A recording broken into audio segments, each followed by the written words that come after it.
Boker Tov, Shalom Aleichem, j'espère que tu vas bien. On est vendredi, veille de Shabbat. Bezrat Hashem, demain on lira la paracha qu'elle s'appelle Parashat Chukat. Dans la paracha, on a 87 psukim. Il n'y a que 3 mitzvot. Les 3 ils sont mitzvot positives, mitzvot assez. Le contenu de la paracha, la vache rousse, le départ de ce monde des Myriam, Moshe y frappe le rocher au lieu de lui parler. Le roi des Édom refuse le passage des bénis Israël dans son pays. La disparition du monde de Aaron. La guerre contre le roi d'Arad. Le serpent en cuivre. Et le chant depuis des Myriam. Et à la fin, on finit encore avec 2 guerres. Ça, c'est le contenu de la paracha. Avant de commencer les résumés de la paracha, il faut que tu saches aujourd'hui, Tête Tammuz, il y a des gens qui ont l'habitude de jeûner. J'ai expliqué dans le cours d'hier. Parce que en France, à Paris précisément, les Français, ils ont pris 24 wagons, ils les ont remplis des Talmuds et des Midrashim, et ils les ont brûlés. C'était à l'époque Rabbi Chiel de Paris, un des Baalei Tosfot. Et on a expliqué hier que la plus grande partie des Juifs, ils ont quitté la France à l'époque, au long 1244, ils ont parti s'installer en Israël, à Akko. Et on commence les résumés de la paracha, Bezrat Hashem. Au début de la paracha, Hashem ordonne à Moshe et à Aaron la mitzvah de la vache rousse. Et Hashem appelle cette mitzvah Chok, loi. Il faut que tu saches que la Torah, elle est divisée en 3 groupes. Il y a un groupe qu'on l'appelle Chok, c'est des lois. Mishpat, c'est des jugements. Et Edut, c'est témoignage. Chok, loi, c'est une mitzvah qui n'a pas de compréhension. Par exemple, la vache rousse, Shatnez, le lin et la laine, la viande et le lait. Ça s'appelle Chok. Yamishpat, c'est des jugements. C'est une mitzvah qui est logique, qu'en réalité, on n'a pas besoin de donner une raison. Ne pas tuer, ne pas voler, honorer ses parents, respecter ses parents. Et il y a un troisième groupe de mitzvot dans la Torah qu'on l'appelle Edut, témoignage. On fait Shabbat pour témoigner qu'Hachem, il a créé le monde en 6 jours et le 7e jour, il s'est reposé. En fait, les fêtes, c'est un témoignage qu'Akadosh Baruch Hu, par exemple, à Pessah, il nous a fait sortir d'Égypte, à Sukkot, qui nous a entourés des nuées. C'est marqué dans mitzvah des tefillin, etc. On témoigne quand on fait ces mitzvot. Alors, on a 3 groupes de mitzvot dans la Torah, Chok, Mishpat et Edut. Des lois, des jugements et des témoignages. Et la paracha, elle commence avec un chok, avec une loi qui n'est pas logique, qu'on n'arrive pas à la comprendre, c'est la vache rousse. Et le but de cette mitzvah des vaches rousses, c'est de purifier les gens qui sont impurs. La paracha, elle détaille les conditions pour que la vache elle soit valable pour purifier. Et comment on doit faire la shrita et comment purifier avec elle. La chose qui n'est pas logique, c'est que le Kohen qui a purifié avec ce cendre de la vache rousse des personnes qui sont impures, eux, ils deviennent purs et lui, il devient impur. On continue. Depuis qu'on a reçu la Torah, au long de 2448, jusqu'à aujourd'hui, on a eu dans l'histoire 9 vaches rousses. La première vache rousse, c'était à l'époque de Moshe Rabbeinu, c'était le 2 Nissan, c'est lui qui l'a fait la Shrita, c'est El-Azar, le fils d'Aaron à Cohen. La deuxième vache rousse, c'est Ezra Sofer. En réalité, avec la première vache rousse de Moshe Rabbeinu, on a utilisé pour tous les autres 9 vaches rousses. La première, c'était à l'époque de Moshe. 900 ans après, c'était à l'époque d'Ezra Sofer. Depuis Ezra jusqu'à aujourd'hui, on avait encore 7 vaches rousses. Total 9. Et la 10e vache rousse, le Rambam, dans Ilchot Paradouma, chapitre 3, Lacha 4, il dit que c'est le Mashiach qui viendra Bekarov Mamash Amen, qui va nous purifier avec la 10e vache rousse. Dans la paracha, dans le chapitre 19, Pasuk 15, on apprend une halakha qu'on a traité cette semaine dans un des cours, que quand il y a quelqu'un qui meurt dans un immeuble, tout l'eau qu'il y a dans les autres appartements, qu'ils étaient ouvertes au moment que la personne elle est morte, c'est-à-dire qu'on a commencé à consommer, il faut les jeter. Pourquoi? Parce que l'ange de la mort, quand il a fini de faire son travail, il a lavé l'ustensile dans de l'eau. Alors il faut tout jeter. Maintenant on comprend pourquoi Bnei Israël, il s'est plaint qu'on n'a pas d'eau après que Myriam elle est morte. Certes, Myriam elle est morte. Le puits il est parti, mais vous avez des réserves chez vous. Oui, certes, ils avaient des réserves, mais ils ont tout jeté parce que Myriam elle est morte.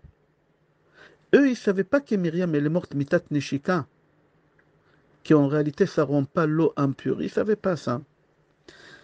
Après la Torah, elle nous raconte comment Myriam, la sœur d'Aaron et de Moshe Rabbeinu, elle quitte le monde. Et c'est marqué que le mois. C'est pas marqué le jour. Il n'y a pas la date exacte. Mais on sait une seule chose, que c'était à la 39e année de la sortie d'Égypte. Ça fait 39 ans qu'on est dans le désert. Un an avant de rentrer en Israël, elle est morte. Même à son enterrement, c'est pas marqué. C'est marqué Vatamot Vatikaver. Et elle est morte, elle s'est fait enterrer. Personne il était à l'enterrement, ni son mari, ni ses enfants. Personne. Et où la reconnaissance? Grâce à cette femme, on a eu de l'eau pendant 40 ans. Personne n'est venu lui faire kavod. Les seules personnes qui l'ont enterré, c'est Moshe, son frère, et Aaron, son frère. Seul. Il faut que tu saches que dans le désert, pendant les 40 ans, il n'y a aucune femme qui est morte. La seule femme qui est morte dans le désert pendant 40 ans, c'est Myriam. Et dès que Myriam elle est morte, le puits il a disparu. Il est revenu grâce à Moshe Rabbeinu. Hachem il a dit à Moshe Rabbeinu de prendre le bâton et de parler au rocher. Et il y a de l'eau qui va sortir et Moshe Rabbeinu il frappe. Il parle pas au rocher, il frappe. Et il dit Shimona Hamorim. Hamorim, la racine c'est Myriam.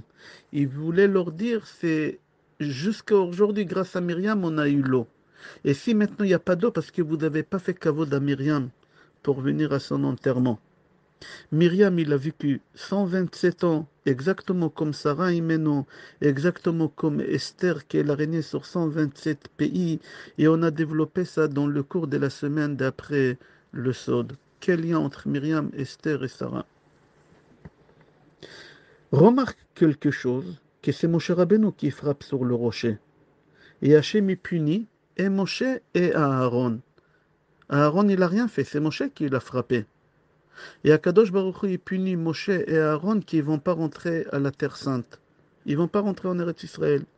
Aaron, il pouvait réagir.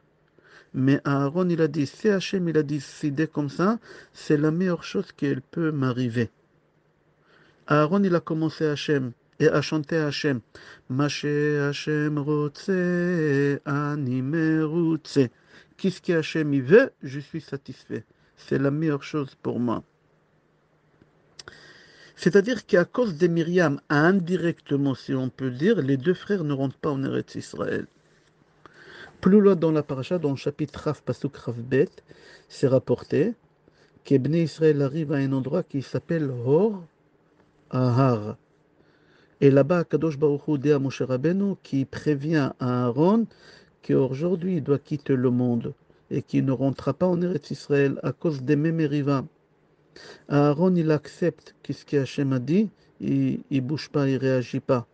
Il ne demande même pas à Moshe Rabbeinu, laisse-moi dire au revoir à ma femme Elisheva, laisse-moi dire au revoir à mes enfants, laisse-moi le temps d'écrire un testament, rien. Aaron, il dit à Moshe Rabbeinu, je te suis. Et là, qui monte à la montagne? Moshe, derrière lui Aaron, et derrière Aaron, c'est Elazar, le fils d'Aaron.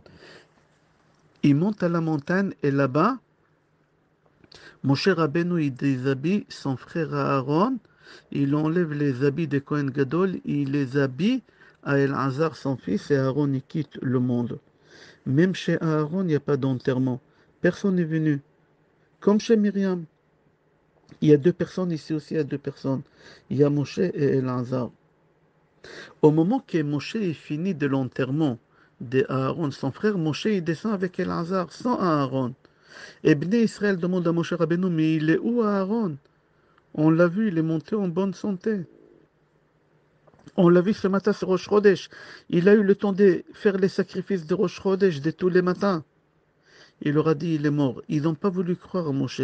Ils lui ont dit comment c'est possible qu'Aaron il est mort? Il a dominé l'ange de la mort. C'est lui qui a arrêté l'épidémie. On est sûr et certain que c'est toi que tu l'as tué pour prendre sa place. Ils ont voulu tuer Moshe, tu imagines? Et là, Hachem, il ordonne aux Malachim de montrer dans une image virtuelle le cercueil d'Aaron. Et là, tous les béné Israël, ils ont fait un enterrement à Aaron, mais virtuel. Dans l'enterrement d'Aaron, il y avait 80 000 enfants qui avaient le prénom Aaron. On a expliqué déjà pourquoi. Béné Israël, ils ont tellement aimé Aaron, ils ont pleuré pendant 30 jours le départ d'Aaron. Vaïfkou et Aaron shloshim yom kol bet Israël. Tous les juifs, ils ont pleuré 30 jours. Dès qu'Aaron y meurt, les nuées, ils nous ont quittés. Ils sont revenus après grâce à Moshe Rabbeinu. C'est-à-dire que la dernière année dans le désert, la 40e année dans le désert, le puits, les nuées et la manne, on l'a eu grâce à Moshe Rabbeinu. Amalek, quand il entend qu'on n'a plus de protection, il n'y a plus de nuées, il profite de cette occasion et il vient faire la guerre contre Bnei Israël. Amalek, chaque fois quand il avait une occasion de nous faire la guerre, il sortait faire la guerre contre nous. Et on a gagné cette guerre, Baruch Hashem. Dans la paracha, dans le chapitre 21, Pasuk Hey, c'est marqué là-bas qu'Ibn Israël, il se plaint sur le pain qui va s'exploser dans leur ventre. Lechem akalokel, il dit ça fait 39 ans qu'on mange du pain, qu'on mange la manne, et on ne va pas aux toilettes. Il va s'exploser dans notre ventre. C'est bizarre, ça fait 39 ans qu'il ne vous a rien arrivé. La dernière année, vous venez vous plaindre. Même sur l'eau, ils se sont plaints. Pendant 40 ans, vous avez le puits des Myriam. De quoi vous vous plaignez? Vous avez de l'eau, vous avez tout. L'Abdi Israël, il parle du mal contre Hachem et contre Moshe Rabbeinu. Et là, Hachem, il envoie sur eux des serpents. Pourquoi des serpents? Parce que les serpents, il a parlé du mal à Hachem, à Chava. Hachem, il leur a envoyé des serpents. Ils n'ont pas appris de serpents qu'on ne peut pas parler contre Hachem. Bnei Israël, il demande à Moshe Rabbeinu de prier sur eux. Qu'Hachem il les guérit de cette morsure des serpents et de toutes bêtes sauvages. C'est pas que les serpents qui les ont mordus. Et Akadosh Baruch Hu dit à Moshe Rabbeinu de fabriquer un saraf, une forme de serpent. Et Moshe Rabbeinu, en réalité, il fabrique un vrai serpent qui le fait entourer autour d'un bâton. C'est exactement le logo des pharmaciens et des médecins aujourd'hui. Parce que eux, les pharmaciens et les médecins, ces bêtes-là, ils croient que le serpent, il a guéri. Pas du tout, c'est pas le serpent qui l'a guéri, c'est Avodah Zarah. Regarde Gemara, Rosh Hashanah.